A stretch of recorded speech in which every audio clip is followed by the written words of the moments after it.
yeah, we got 15 dogs here in this team. All these guys are all the same breed, even though they're all different shapes, size, colors, and whatnot. But all these guys they're all Alaskan Huskies. And Alaskan Husky is just a fancy word for a Husky mix. So what that entails is on one side, you get a semi-Husky or a Malamute, and then you combine that with a Shepherd or a Hound or a Lab mix. They're all part Husky, part working dog. You get the best of both worlds.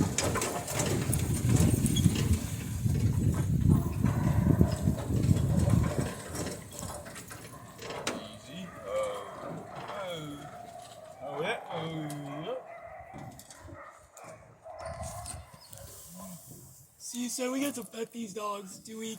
We get to see puppies too, right? Yeah. Yep. Sweet. Ready, just go up, up.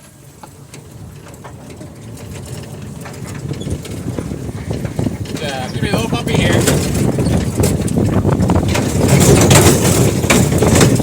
There we go. Good job.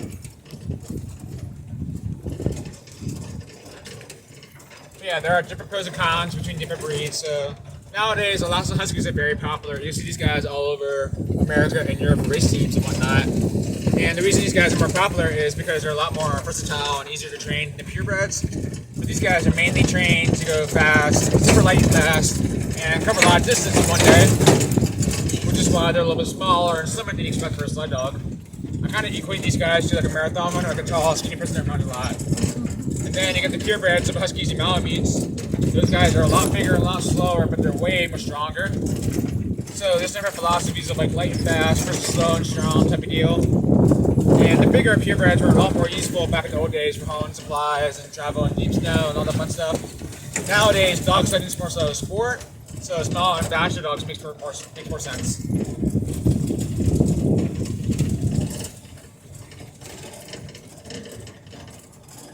So they get quiet when they're doing their job? You guys speak louder. So they get quiet when they're doing their job?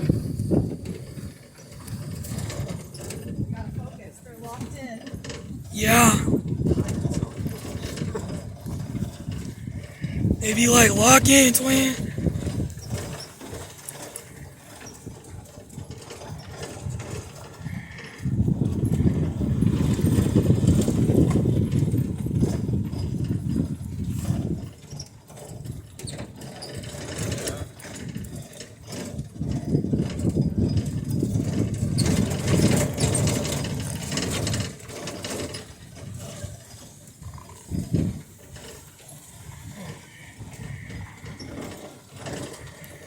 Easy up. A little bit more.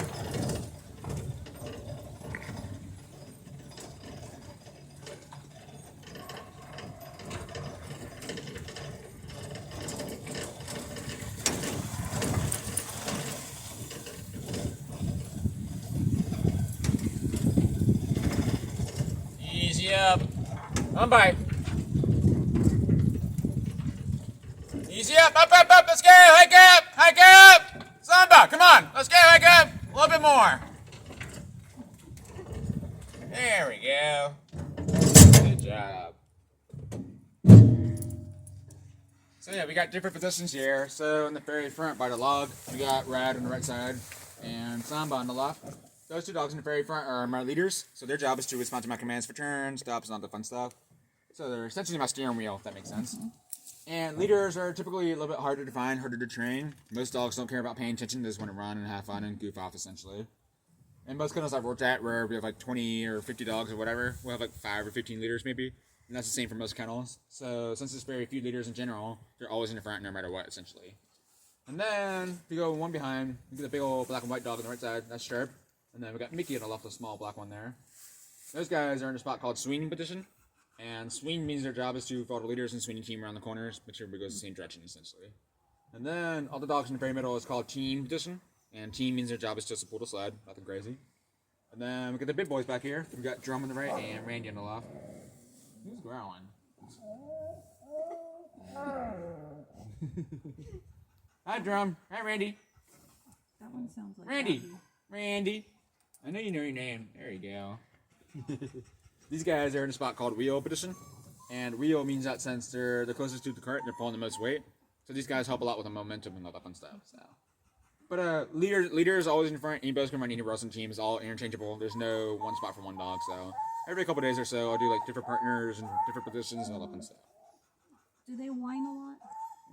Not really, no. We have a shepherd mix that whines constantly. Okay. Well, huskies in general are very like yappy. They don't bark that much. They yap a lot. Yeah. I believe that our shepherd is a husky mix. We don't know that for sure though. Yeah. But she seems like a husky. Yeah, it could be. You never know. She's constantly talking. Nice. Yeah. Did you guys get it from a shelter or something? Yeah. Yeah. It's always a bit husky. You never know. How long does it take to train them? How long does it take to train them? It's pretty easy for the most part. So.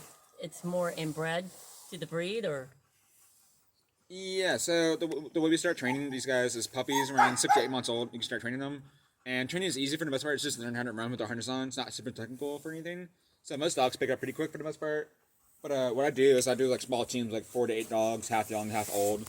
So the younger dogs can watch the older dogs run in circles and get used to it and all that fun stuff. And then around a year old is when they're old enough to be like a team dog, essentially. That's like our minimum age. And then, yeah, it's kind of like teaching the kid how to ride a bike. You teach them once, they know how to dress alive. Same thing for the dogs. So we'll train them as puppies, and then they're good to go.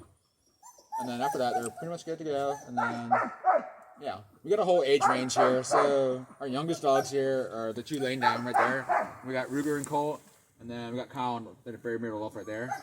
Those guys are around a year and a half old. They're the youngest dog in this team. And then we got 2 black dogs in the front. They're just a little bit there. I'm trying to eat grass right now with the stink tail. That is Spur and Ryan. Samba, get off the log. Samba, line out, line out, line out. Thank you. But yeah, Spur and Ryan, the black dogs in the middle, they're around 8 years old. They're the oldest dogs in the team. But we have 150 dogs total here. And our whole range is 1-year-olds all the way to 11-year-olds here. And the average age of retirement is around 8 to 10. But it's a case-by-case scenario. It depends on the field and whatnot. I've had dogs retire when they're like 4, 8, 12, etc. So, kind of varies. And then most mushers nowadays, when they retire their sled dogs, will try to adopt them out as a house pet, essentially. Or keep them around, essentially. Yeah.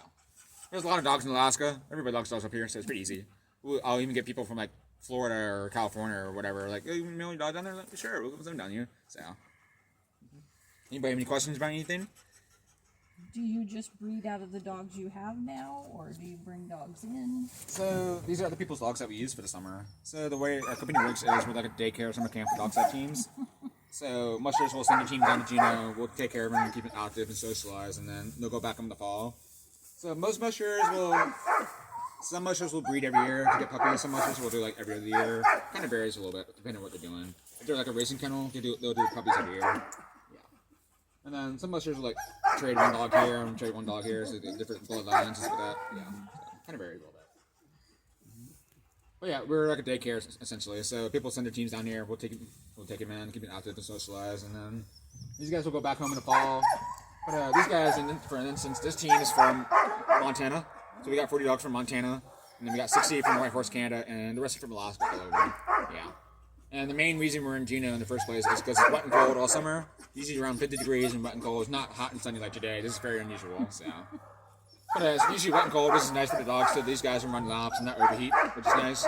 Whereas most places in Alaska, it's very hot and dry. So if you have a kennel up in Fairbanks, right now it's like 90 degrees there. You're not really doing that much training right now. So, yeah. Really? Yeah. You always think of Alaska as being so cold. Yeah. Was that? I think of Alaska as being cold. It's Yeah, 90 yeah. degrees. They'd much rather be in the snow right now. So. Yeah, right, Randy?